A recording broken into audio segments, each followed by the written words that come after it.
और बुलेटिन की शुरुआत कर रहे हैं इस वक्त की बड़ी खबर के साथ। आपको बता दें कि वेनेजुएला में भूकंप से 32 लोगों की मौत की खबर आ रही है। जी हां, इस वक्त की एक बड़ी खबर आपको बताएं, भूकंप के कारण 700 लोग घायल हुए हैं। कार्यवाहक राष्ट्रपति डेल्सी रोड्रिगेज ने ये जानकारी साझा की है। मृतकों की संख्या बढ़ने की आशंका भी यहां पर जताई जा रही है।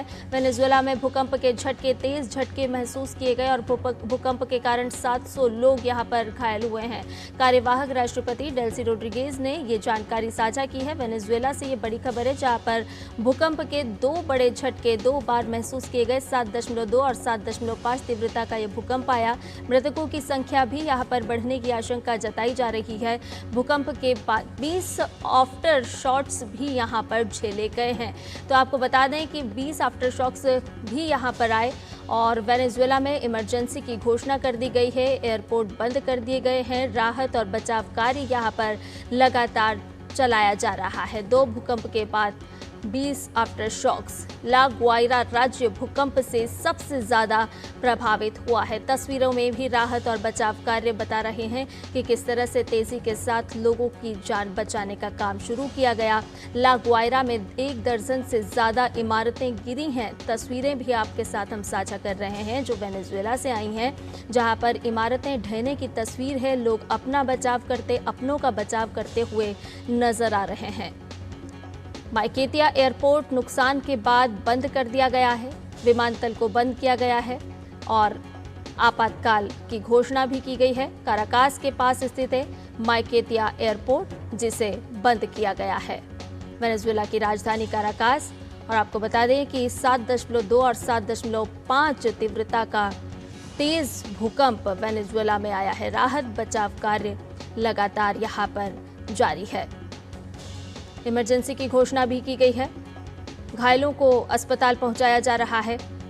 घायलों का उपचार अस्पताल में हो रहा है। मृतकों की संख्या भी यहां पर लगातार बढ़ रही है, यानी कि एक भीषण आपदा यहां पर देखने को मिली है।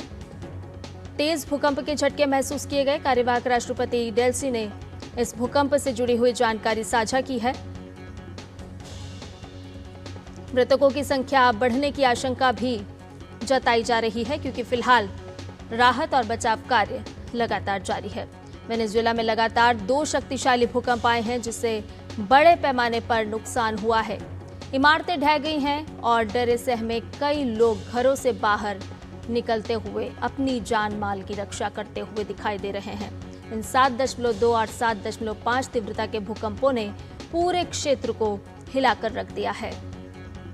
इसके कारण कई शहरों में इमारतों को खाली कराना पड़ा है और इसके झटके करीब 1700 किलोमीटर दूर ब्राजील के अमेजन तक महसूस किए गए हैं। अंदाजा लगाया जा सकता है कि भूकंप कितना तेजी से यहां पर लोगों को प्रभावित करता हुआ नजर आया है। इसका केंद्र अगर देखें तो देश के कैरेबियाई तट पर स्थित मोरोन के पश्चिम में जमीन के भीतर 13 किलोमीटर की गहराई में था। तो वेनेजुएला में एक तरह से जलजला, जहां पर भूकंप आया 7.2 और 7.5 तीव्रता के साथ।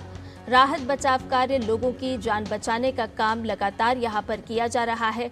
आपको बता दें कि जगह काराकास से करीब 168 किलोमीटर दूर बताई जा रही है।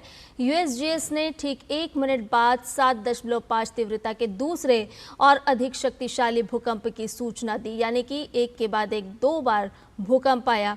इस भूकंप का केंद्र मोरोन से 16 किलोमीटर दक्षिण पश्चिम में जमीन के भीतर 10 किलोमीटर की गहराई में था।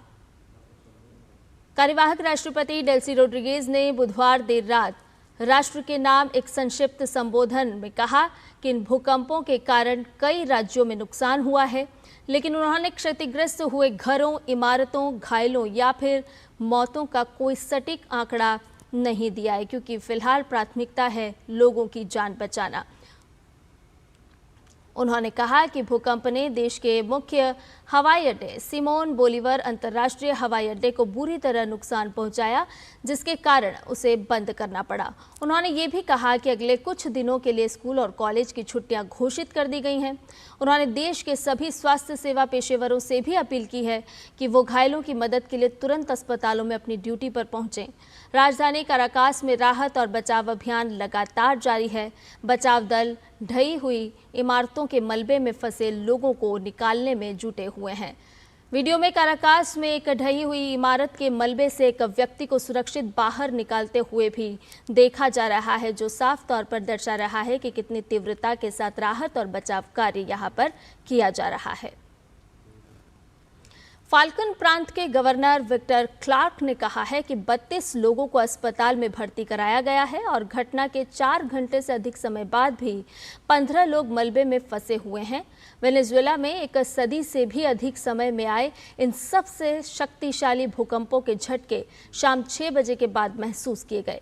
काराकस में भूकंप के झटकों से इमारतें हिलने लगी तो लोग घबराए और घबराकर बाहर निकल आए।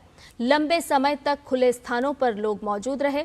इमारतों की पूरी दीवारें ढह जाने के बाद कई लोगों के चेहरे पर दहशत साफ तौर पर दिखाई दे रही थी। राजधानी के 2 इलाकों में धूल के गुबार भी उठते नजर आए।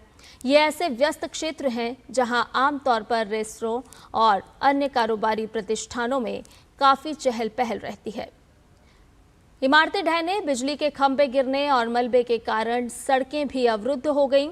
राजधानी के कुछ हिस्सों में बिजली गुल हो गई और मोबाइल नेटवर्क भी पूरी तरह से ठप हो गया। वेनेजुएला के कई इलाकों में मोबाइल फोन नेटवर्क ठप हो जाने से लोगों की चिंताएं और भी बढ़ गईं।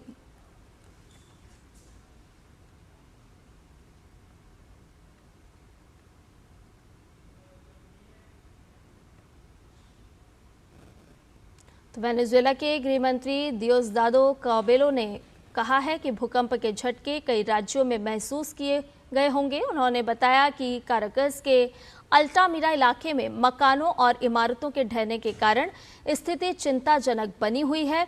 कई लोगों के घायल होने की भी आशंका है। उन्होंने वाहन चालकों से एम्बुलेंस और अन्य आपातकालीन वाहनों को प्राथमिकता देते हुए उन्हें रास्ता देने की अपील की है।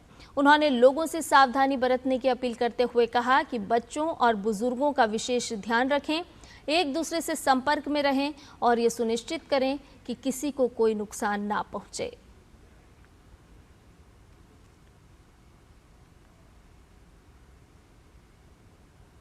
तो वेनेजुएला में 700 से ज्यादा लोगों के घायल होने की खबर आ रही है। इमरजेंसी की घोषणा की गई है। वेनेजुएला में आए विनाशकारी भूकंप के बाद अमेरिकी राष्ट्रपति डोनाल्ड ट्रंप ने राहत सहायता का ऐलान किया है। उन्होंने कहा कि अमेरिका हर संभव मदद के लिए तैयार है और सभी सरकारी एजेंसियों को तेजी से कार्रवाई करने के निर्देश भी दिए गए हैं।